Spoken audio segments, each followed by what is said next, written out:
बच्चों कांतापुरा में 19 चैप्टर्स में से हमने 10 चैप्टर्स की हिंदी समरी कर ली है। बढ़ते हैं 11वें चैप्टर की ओर। 11वें चैप्टर में बताया जाता है कि रामाकृष्णय्या कौन थे और पिछले चैप्टर में उनकी मृत्यु के बारे में बताया जाता है।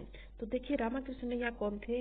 वह बहुत विद्वान रिलीजियस मैन थे, बहुत बुजुर्ग इंसान थे। वेदों के पुस्तकों के उदाहरण से लेकर शिक्षा दिया करते थे कि वेदों में ऐसा लिखा है, हमें भी ऐसा करना चाहिए। लेकिन उनकी मृत्यु के बाद रंगम्मा उनके काम को संभाल लेती है।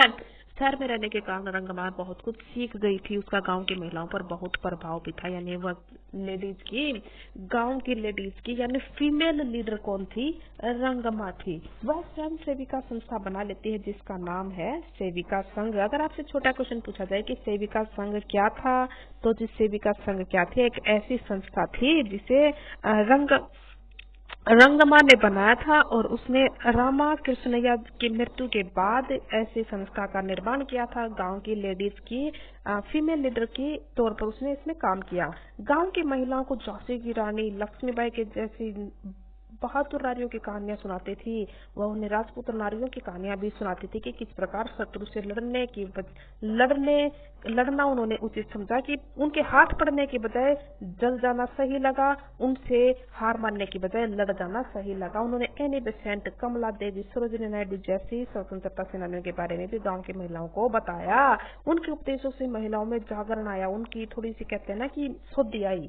आरंभ में पुरुषों ने उनका विरोध किया क्योंकि पुरुषों को लगता था कि उनकी पत्नियां इस प्रकार की बातें सुन के घरेलू कार्यों की उपेक्षा करेंगी, मगर शीघ्र ही उन्होंने महिलाओं का समर्थन करना शुरू कर दिया। जब उनको पता चला कि यह कुछ गलत नहीं कर रही बल्कि जायज बातें ही चल रही हैं, गांव के पुरुषों ने मंदिरों में भजन मंडलियों का आयोजन करने का भी फैसला ले लिया। तो बच्चों यहाँ से छोटा क्वेश्चन अगर आपसे पूछा जाए कि रंगम्मा द्वारा जो शुरुआत की गई थी सेविका संघ, उसका क्या प्रभाव रहा और उसका किस प्रकार से गांव के लोगों ने उस पर रिएक्ट किया, तो हम बताएंगे। शुरुआत में उसके खिलाफ थे, लेकिन बाद में उन्होंने अपनी पत्नियों को उसके इस सेविका संघ में जुड़ने के लिए प्रोत्साहित किया, न कि निरुत्साहित।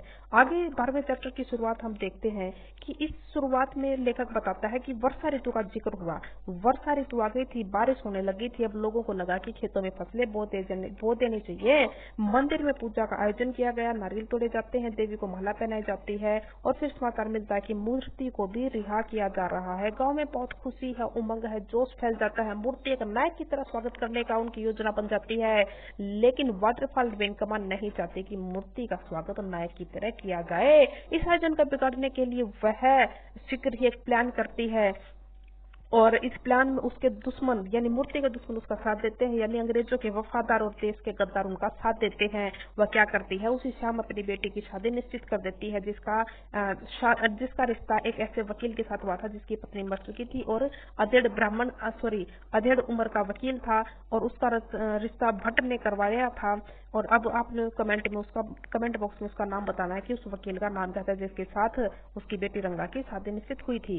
वह कहते हैं कि सभी ब्राह्मणों को शादी के लिए भोज के लिए आमंत्रित किया जाता है और 1 वीक तक, 1 सप्ताह तक वह भोज चलने का एक ऐसा प्रोग्राम बनाते हैं कि सुबह शाम मुफ्त में खाना होगा गांव में। और यह खाने की दावत इसीलिए रखती है कि उस एक तरफ तो मूर्ति का स्वागत करने के लिए लोग बिजी होंगे, एक तरफ मेरा सुबह शाम मुफ्त का खाना चलेगा। अब लोग खाने की तरफ आएंगे या फिर मूर्ति के स्वागत की तरफ जाएंगे, उनमें दुविधा डालने के लिए ऐसी कार्रवाई बिठा देती है कौन? वाटरफॉल वेंकम्मा। आगे है कि मूर्ति का स्वागत करने के लिए बड़ा पंडाल लगाया जाता है। स्वागत करने के लिए बहुत संख्या में लोग इकट्ठा हो जाते हैं। गांव तक, गुआंढ तक, आसपास के लोग आने लग जाते हैं कि मूर्ति आएगा, मूर्ति आएगा। अब ये वही मूर्ति है जिसका सामाजिक बहिष्कार कर दिया गया था क्योंकि दूसरी जाति के लोगों से मेलजोल बना रहा था, लेकिन ये वही मूर्ति है जिसका आज हर जाति से लोग इकट्ठा हुए हैं और मूर्ति की बातों को फॉलो कर रहे हैं और बहुत संख्या में लोग इकट्ठा हो जाते हैं, लेकिन अधिकतर ब्राह्मण इस भीड़ से गायब ही रहते हैं। रंगम्मा और रत्नान्य ब्राह्मणों के साथ वहां पे आ जाते हैं, लेकिन मूर्ति नहीं आता। सभी को लगता है कि ये क्या हो गया। फिर खबर आती है कि मूर्ति को किसी अन्य रास्ते से लाया जा रहा है। वह रंगम्मा के कमरे में है। अब लोग वहां से भाग जाते हैं, मगर पुलिस ने उस क्षेत्र की घेराबंदी कर ली, क्योंकि मूर्ति का इतना जोरदार स्वागत देखने पर पुलिस वालों के हाथ पैर कांप जाते हैं। वो भी हार मान लेते हैं। उन्हें भी लग जाता है कि उनकी कितनी भी कोशिशें कर ले, वह लोगों के हौसले को अब नहीं तोड़ सकते हैं। अब मूर्ति के स्वागत के लिए लोगों ने वंदे मातरम, महात्मा गांधी की जय जैसे नारे लगाने शुरुआत कर दी। हालत गंभीर हो जाती है, मगर रंगमन लोगों को शांत रहने की सलाह देती है। वह कहती है कि हमें हिंसा नहीं करनी, क्योंकि उसका परिणाम हम भुगत चुके हैं। लोग उनकी सलाह मान लेते हैं, अपने घरों को लौट जाते हैं। अगली सुबह मूर्ति नदी पर दिखाई देता है। देखिए बच्चों, ये अंग्रेजों की एक चाल थी कि किस प्रकार मूर्ति का स्वागत करने के लिए बहुत सारे लोग वहां पर भीड़ जमा थी, लोगों की भीड़ जमा थी। अगर मूर्ति का उस प्रकार से स्वागत हो जाता तो निश्चित तौर पर गांव के आसपास के एरिया में, बहुत दूर दूर के क्षेत्र में यह बात फैल जाती कि ऐसे करके मूर्ति ने शुरुआत करी थी, और उसका नायक की तरह उसका सभी क्षेत्रों में कहा जाता है कि नायक की तरह मूर्ति का स्वागत हुआ, और उससे प्रेरणा लेकर निश्चित तौर पर अन्य ही लोग इस आंदोलन में जुड़ जाते और अपने गांव क्षेत्र में भी उस आंदोलन की शुरुआत कर देते। इसी डर से पुलिस ने, इसी डर से अंग्रेजों ने मूर्ति को गांव के बाहर ही ड्रॉप कर दिया पुलिस वैन से, और जिस रास्ते से आना था उस रास्ते पर नहीं लाया गया, और मूर्ति को एक अलग रास्ते से ले जाकर एक ऐसी जगह पे ड्रॉप कर दिया जहां लोग नहीं पहुंच पाए। कुल मिलाकर यह सनसनीखेज खबर बनने वाली थी, लेकिन यह रुक जाती है। लेकिन कहीं ना कहीं मैसेज चला जाता है, लोगों को अब बातें समझ में आने लग गई थी।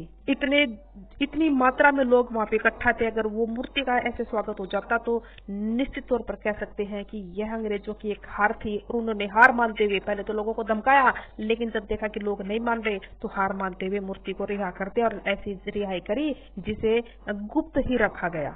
जो मिलते हैं अगली वीडियो में।